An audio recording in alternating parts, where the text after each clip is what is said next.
What's happening, folks? Back with another reaction, back with what I guess we'll call a Furuholmen Saturday.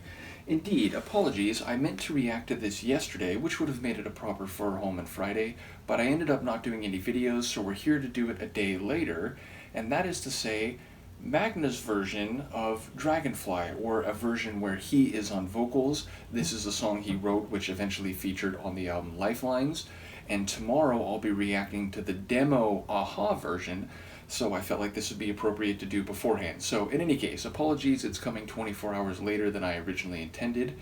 But yes, I enjoy when we hear Magne on vocals. Obviously, it's a very different vocal quality than Morten, but as I have learned and felt as I've gone through Magne's solo material, sometimes his voice, in its vulnerability, in its, let's say, less celestial sound, actually gives a certain emotional weight in a different way than when we hear Morten on vocals. So yes, I'm excited to hear this song. Thinking about the album version of the tune from Lifelines, it has a, let's say, more natural instrument quality. It has a nice melodic progression.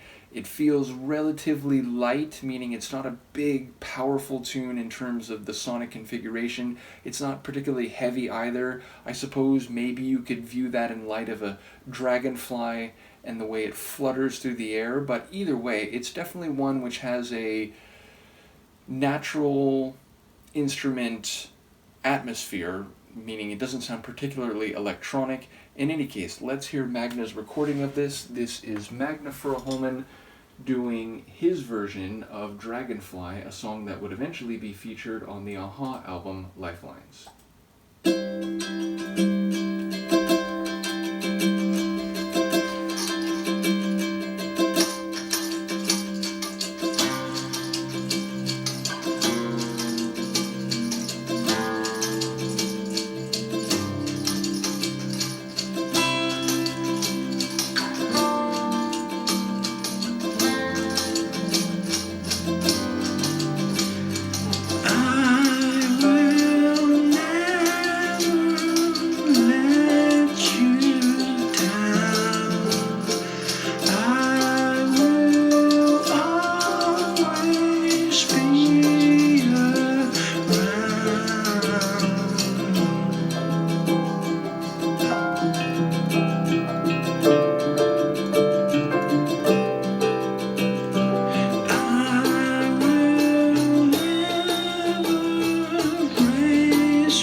Lovely. And I think what I said in advance about Magne's vocals giving the song, let's say, an equally emotional quality just with a different flavor, that's very much the case here.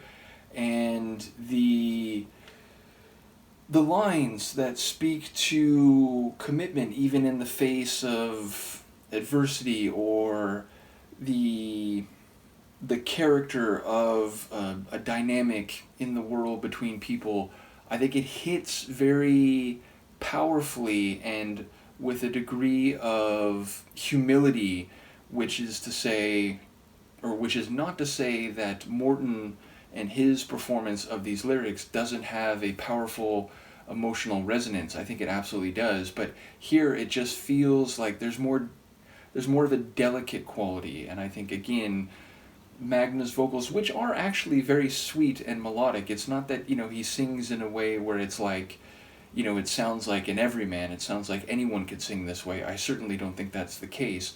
But there is, again, somehow a greater vulnerability in his vocal delivery, and that translates into the emotional impact of the vocals and by extension the lyrics. Sonically, I feel like it's in many ways like it's the song that I know, but it feels even more natural instrument or folksy. It actually sounds like, a music circle, someone coming together, and one person's on hand drums, another person's on it. Like, it actually sounded like a ukulele more than an acoustic guitar. Nevertheless, yeah, it sounds like a group of like folk musicians sitting in a circle and just kind of playing a song outside. Even though I do think, there's some like pad chords on like a keyboard and so on. But yeah, it feels like even a bit more small, or, as I said, intimate in its composition or arrangement. And yes, ultimately, I think it is a beautiful song. I think it is very sweet in the sound, and I enjoy the way it came to an end with those keyboard, like true piano kind of chords hitting even more powerfully, even more forte with Mag's voice. So yeah, it's beautiful. I love it. I'm looking forward to hearing the demo, which I assume is like an intermediate stage between this recording and the eventual song on Aha's Lifelines album. So yeah, if I'm getting that chronology wrong, do let me know. Thank you to Sophia who made this available. Thank you to all the folks who are still interested in going through the Aha adjacent material. Again, I've enjoyed not only hearing Aha, hearing the demos, hearing like, alternative versions of some of these songs, but then also hearing what Paul and Mags and Morton are doing or have done outside of, let's say, the main channel of their musical journeys together. So yeah, ultimately I'm looking forward to the demo tomorrow as well as another remix, so I will see you for those, and until then, good night.